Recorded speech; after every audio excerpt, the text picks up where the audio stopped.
I was 62 years old, and I never imagined the day would come when my own son-in-law would hit me in the face inside my own house. But that's exactly what happened. One second I was standing in my doorway trying to calm things down.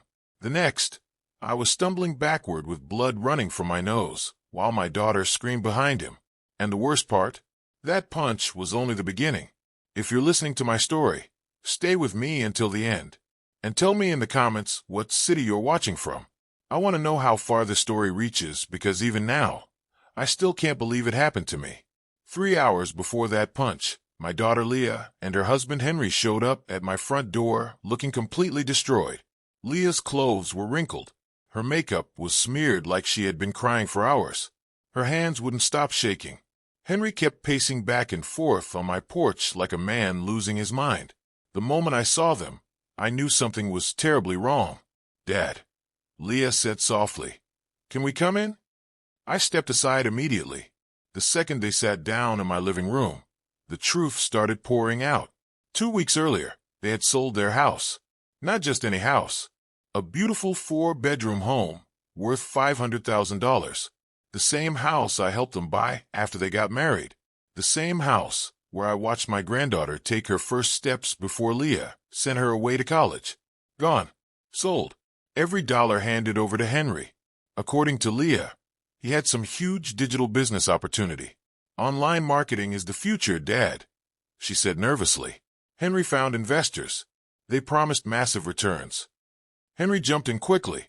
"This wasn't some normal investment, Bruce," he said confidently. "This was generational wealth.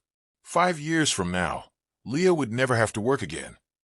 I remember looking directly into his eyes while he talked, and something felt wrong. Very wrong. I had seen that exact look before. My older brother used to get the same look in his eyes when he was gambling away his savings, convinced the next big win would fix everything. That same excitement, that same fake confidence, that same desperation hiding underneath. "So you sold your entire house?" I asked slowly. Leah nodded. "For the business," she whispered. Then came the real truth. The business never existed. The investors disappeared. The money was gone. Every single dollar. $500,000 vanished in less than 2 weeks. Henry started throwing around fancy words trying to explain everything. Market complications. Regulatory problems. Temporary cash flow issues.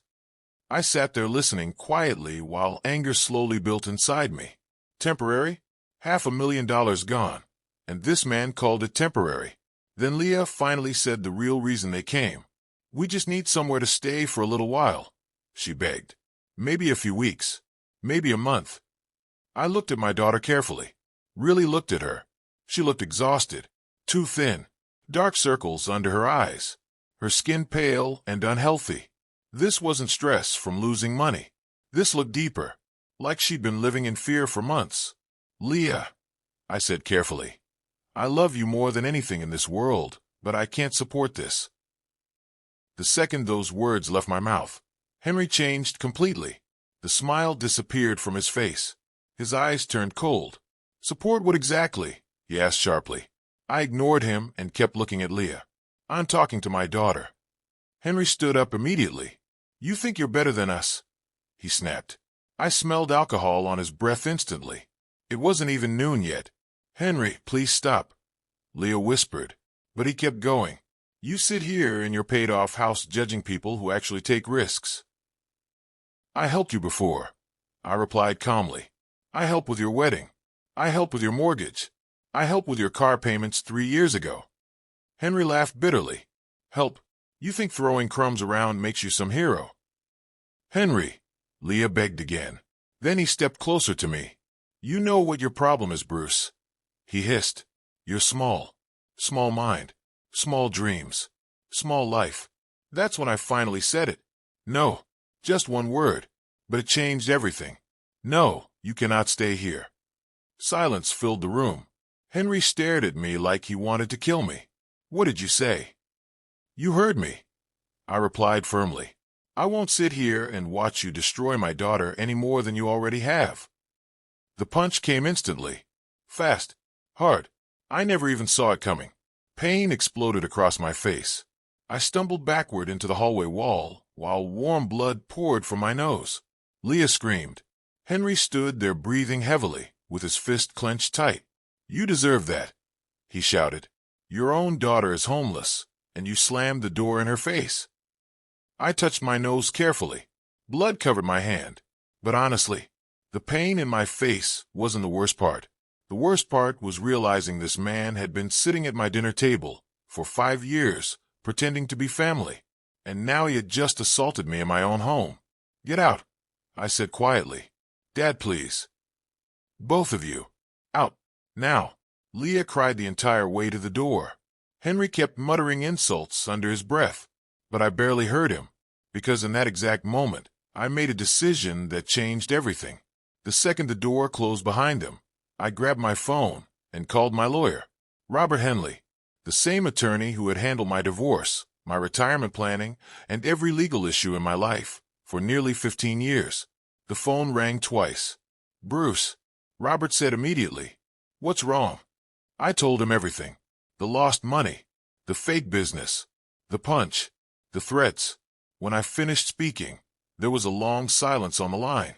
Then Robert spoke quietly. "Bruce, I need you to come to my office immediately." Something in his voice made my stomach tighten. "What's going on?" Another pause. "There are things about Henry you need to know." My blood turned cold. "What kind of things?" "Not over the phone." 20 minutes later, I walked into Robert's office, with dried blood still on my shirt. The moment he saw my face, he closed his office door. Then he opened a thick folder sitting on his desk. "6 months ago," he began carefully, "you asked me to quietly look into Henry after he started pressuring Leah to refinance the house." I nodded slowly. At the time, I thought I was just being protective. Now I realized my instincts had been right all along. Robert slid a photograph across the desk. It showed Henry standing beside an older woman with silver hair and expensive jewelry. But it wasn't Leah. "Who is she?" I asked. "Margaret Davidson," Robert replied. "Age 68. Wealthy widow." My chest tightened. She died last year from a heart attack. 6 months before her death, she transferred most of her assets to Henry. I stared at him in disbelief. "What?" Robert placed another photo beside the first. "Different woman. Same Henry. This is Linda Kurthers. Age 52. Henry convinced her to liquidate her jewelry business and invest in a tech company that never existed." Another photo. Another woman. Another ruined life. Sarah Chun, Jennifer Walsh, Diane Morrison. All older women. All financially stable. All completely destroyed after meeting Henry. My hands started shaking. "This can't be real." Robert leaned forward. "Henry Richardson isn't even his real name." The room went silent. His real name is Harold Rickman. He's been investigated multiple times for financial manipulation schemes. I felt sick. "But why isn't he in prison?" "Because technically," Robert explained, "the victims gave him the money willingly. He manipulates them emotionally until they sign everything over themselves." Then Robert handed me another document, an FBI report. They've been watching him for years. I couldn't breathe properly anymore. Then Robert dropped the worst bombshell yet. 3 months ago, Henry visited another attorney asking questions about inheritance law. My heart pounded. What kind of questions? He wanted to know how quickly spouses gain access to inherited money after a death. I froze. He also asked questions about life insurance policies. Suddenly, every conversation I'd ever had with Henry replayed inside my head.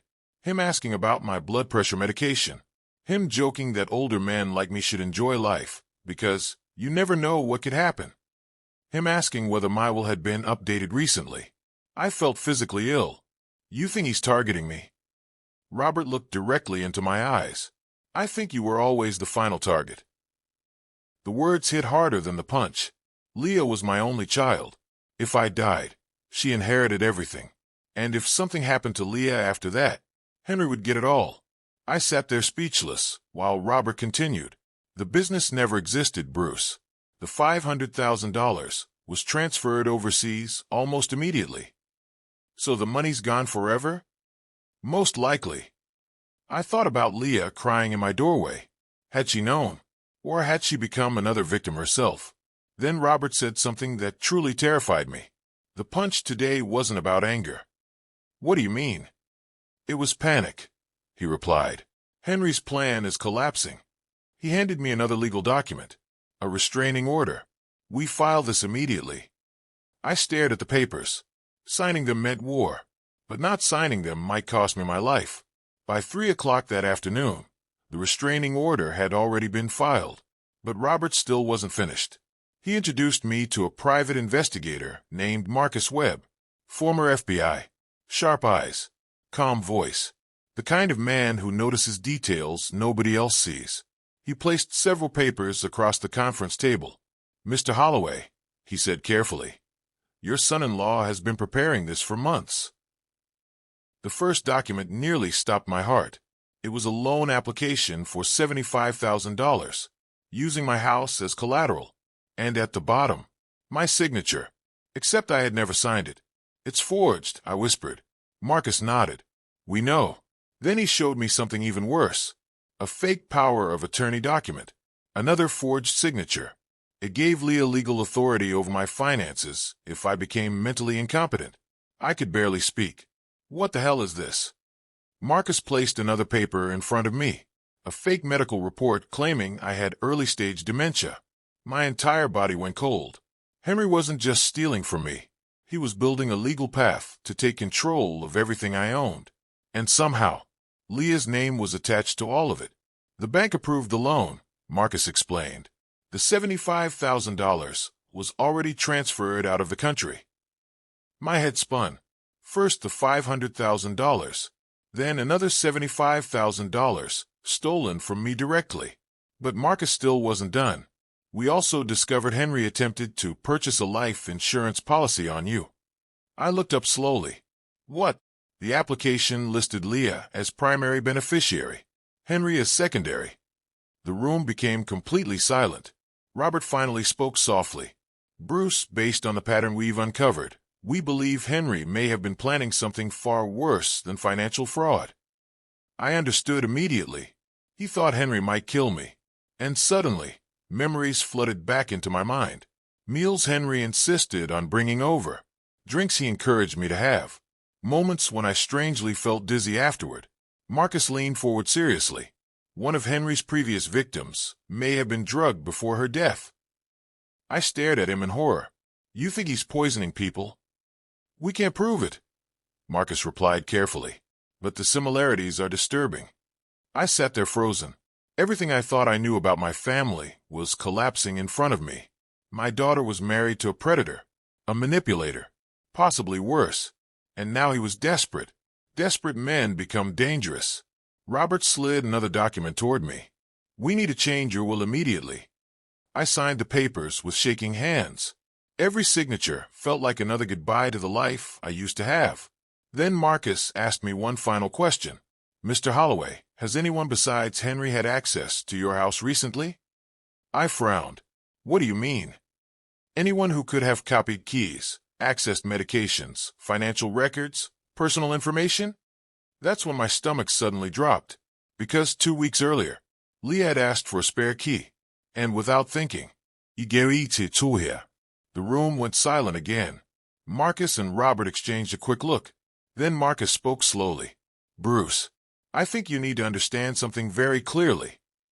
He leaned forward. "I don't believe Henry is finished with you yet." And in that moment, sitting inside that cold conference room with forged documents spread across the table and blood still dried on my shirt, I realized something terrifying. The punch in my hallway wasn't the end of the nightmare. It was only the beginning.